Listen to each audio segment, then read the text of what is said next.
love कइलू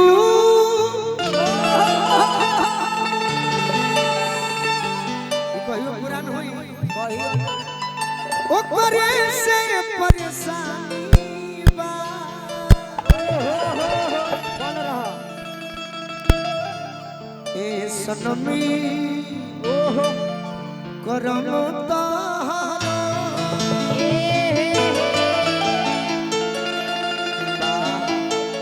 लागे खानदानी बा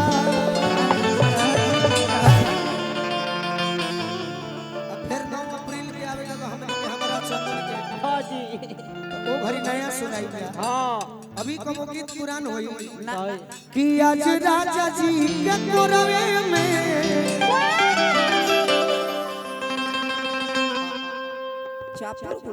भैया रिटर्निंग में उठावा शंकर भैया कुसुमरा से हेलो गार्जियन डाली मृत्युंजय पांडे जी आशीर्वाद देले बा आवाज चोरावो मत उठाओ वही करिए वो गीत हम सुननी आज कब दिन में YouTube पर हां बहुत बढ़िया तब भोजपुरी के गायिका बा लोग जौन कवि जी हां जी अब भोजपुरी के गायिका लोग भी हिंदी ठेल देता धर हां बाकी महावीरवा वाली न ल जाती है बादामास बुटाई से ए रूप है ना हमारा बड़ी दुख भइल है कि हमार घर शाहाबाद में पड़ेला जिला हमार ना ई हम ना कह सकी हम रोहतास कहीं के भोजपुर के ये पूरा रोहतास भोजपुर शाहाबाद डिस्ट्रिक्ट है हां जी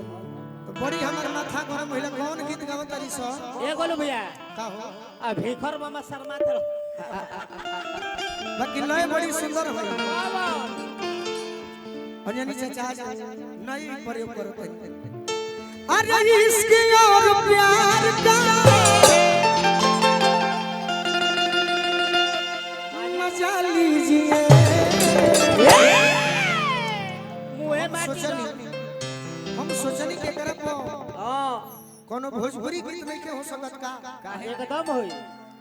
हमनी के फर्ज का बाकी भोजपुरी के गायक बड़ा चाहे गायिका हां तो कोनो बात भोजपुरी में कह सही बात बा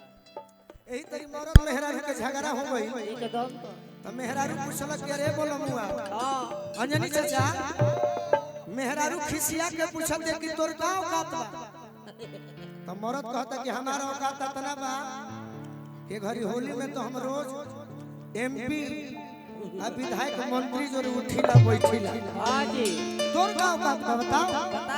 बोल हम मेहरारू कहतिया मेहरारू कहते कि तोर औकात इतने बा कि ते रोज एमपी विधायक मंत्री जो उठेले बैठेले हां जी तो हमारो औकात जान लो कि तू विधायक मंत्री भी उठे नहीं से मेहरारू कहतिया कि हमारो औकात जानो हां कि तू जो न एमपी विधायक मंत्री जो उठेला बैठेला हां तारा से ऊपर के चीज है मोहनिया जो सुतीला मेहरारू कहतिया अरे कुंवारू के प्यार में अरे कुंवारू के प्यार में अब मजा आया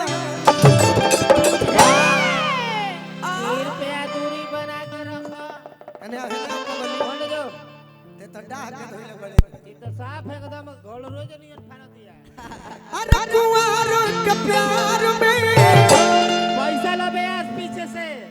अरे मजा आवेला लूटत लहा